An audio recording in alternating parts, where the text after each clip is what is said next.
Shalom. దేవుని పరిశుద్ధ నామానికి మహిమ ఘనత ప్రభావములు కలుగునుగాక.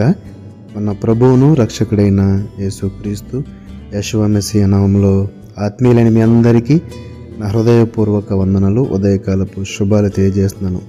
దేవాతి దేవుడు తన కృపను, తన ప్రేమను, తన క్షేమమును, సంతోషమును, సమాధానమును మనందరికీ మెండుగా దయచేయునుగాక. ఎజ్రా గ్రంథము 1వ అధ్యాయము 3వ వచనంలో తండ్రి దేవుడు ఈరోజు మనకి ఒక మంచి మాటను చూపిస్తున్నారు. ఎజ్రా గ్రంథము 1వ అధ్యాయం 3వ వచనం. కావున మీలో ఎవరు ఆయన జనులై ఉన్నారో వారు యోధా దేశమందున్న యెరూషలేమునకు బయలుదేరి యెరూషలేములోని దేవుని మందిరమును అనగా ఇశ్రాయేలీయుల దేవుడైన యెహోవా మందిరమును కట్టవలెను.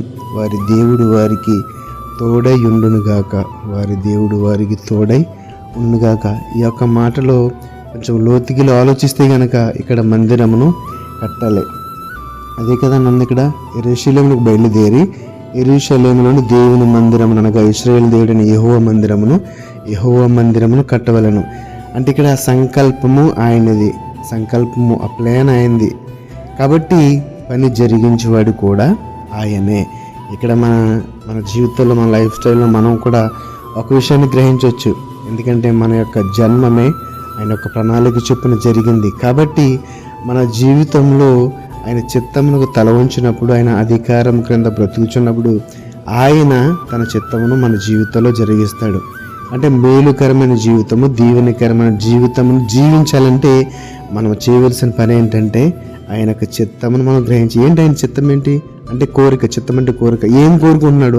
మనమందరం కూడా నీతితో, న్యాయముతో, యథార్థతలో ఆయన ఆజ్ఞలకు అనుగుణంగా జీవించాలి. పాపము నుండి వేరుపరచబడి యొక్క నీతికరమైన మార్గంలో నడవాలి. అదే ఆయన యొక్క చిత్తం, అదే ఆయన యొక్క ప్లానింగ్.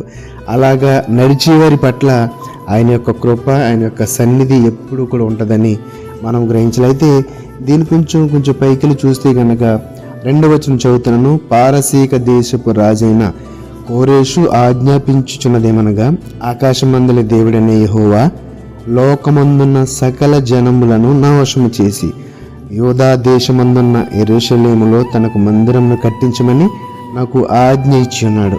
అంటే ఇక్కడ రాజైన కోరేషు ద్వారా యొక్క యెరూషలేము నిర్మాణం జరగాలని తండ్రి దేవుడు కోరుకున్నాడు. కాబట్టి అందుకే రాజైన కోరేషు అంటున్నాడు, ఈ యొక్క లోక జనమందరినీ నా వశం పరిచున్నాడు కదండి. అంతే కదా. మరి దేవుని యొక్క చిత్తం నెరవేరాలంటే ఎవరో ఒక్కరిని వారి మీద నాయకుడిగా, అధికారిగా నియమించాలి. ఉదాహరణకి ఆ యొక్క ఇజ్రాయేల్ జనాంగాన్ని ఐగుప్తు దేశంలో నడిపించిన మొట్టమొదటిగా మోషేని నియమించాడు. తర్వాత యెహోషువ వచ్చాడు. తర్వాత ఇలాగ తర్వాత ఒకళ్ళు అనేక మందిని మనం చూడగలుగుతాము. అయితే ఇక్కడ ఈ యొక్క మాటలు చూస్తే కనుక ఆయన యొక్క ప్రణాళిక కాబట్టి వారి దేవుడు వారికి తోడైండును. కాబట్టి ఆయన ఎన్నడూ కూడా విడిచిపెట్టేవాడు కాదనే మర్మమును మనం గ్రహించాలి. ఎందుకంటే అనేక మంది ఒక భయముతోటి, ఆ యొక్క పిరిగితనంతో జీవితంలో ఏమి జరుగుతుందో తెలియని పోని స్థితిలో ఉండిపోతున్నటువంటి కారణం ఏంటంటే విశ్వాసము సడలిపోవటమే. ఆయన ఎందు విశ్వాసం ఉంచి నిరీక్షణతో ఎదురు చూస్తే గనక మనము ఊహించు దానికంటే కూడా అధికంగా చేయగల సమర్థుడు మన దేవుడు. కాబట్టి నా ప్రియమైన సహోదరి సహోదరులారా, ఆయన యొక్క చిత్తము మన ఎడల నెరవేరాలంటే, ఎందుకంటే ఇక్కడ చాలా స్పష్టంగా ఉంది కదండి 3వ వచనం చివరి భాగము, వారి దేవుడు వారికి తోడై ఉండను. ఎందుకంటే దేవుడైన యెహోవా మందిరమును కట్టవలెను. ఆయన మందిరమును కట్టించవలసిన ఆ యొక్క ప్లాను రాజైన కోరేషుకి ఇచ్చినప్పటికీ ఆ పనిని జరిగించేవాడు ఆయనే. ఎందుకంటే ఆయన చిత్తం అక్కడ ఉంది కాబట్టి నా ప్రియమైన సహోదరి సహోదరులారా, ఈరోజు ఈ వాక్యం ద్వారా మనం గ్రహించవలసిన మరణం ఏంటి తెలుసా? ఆయన యొక్క చిత్తము ఆయన అనుకున్నాడంటే కార్యాన్ని ఆయన నెరవేరుస్తాడు. మరి ఆయన అనుకోవాలంటే మన సంసిద్ధత ఉండాలి, మన ఆసక్తి ఉండాలి, మన యొక్క ఒప్పుకోలు ఉండాలి. నేను ఒప్పుకున్నాను ప్రభు నీ సన్నిధిలో, నీ అధికారమే ఉండాలి నా మీద, నీ అధికారం క్రింద బ్రతకాలని ఆశపడుతుంది. ఒప్పుకుంటే కనుక ఆయనే మనల్ని ఏలుతాడు, ఆయనే మనల్ని పరిపాలిస్తాడు. ఆయన పరిపాలన క్రింద మనం ఉంటే కనుక ఏ దురాత్మ, ఏ పాపము, ఏ చీకటి మనల్ని ఏమీ చేయలేదు. కాబట్టి ఆయన అధికారమునకు, ఆయన చిత్తమునకు తల ఉంచుదాం. ఆయన దేవుని పాత్రలో నటి కృప తండ్రి అయిన దేవుడు మనందరికీ మెండుగా దయచేయునుగాక. ఆమేన్.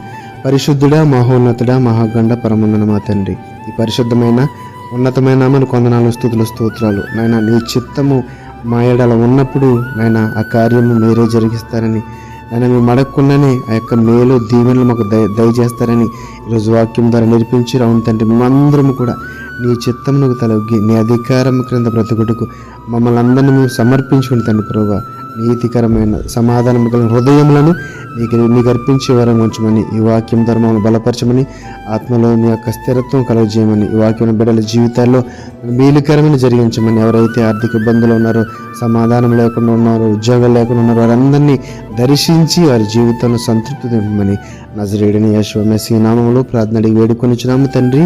ఆమేన్ ఆమేన్. షాలోమ్. అందరికీ వందనాలండి.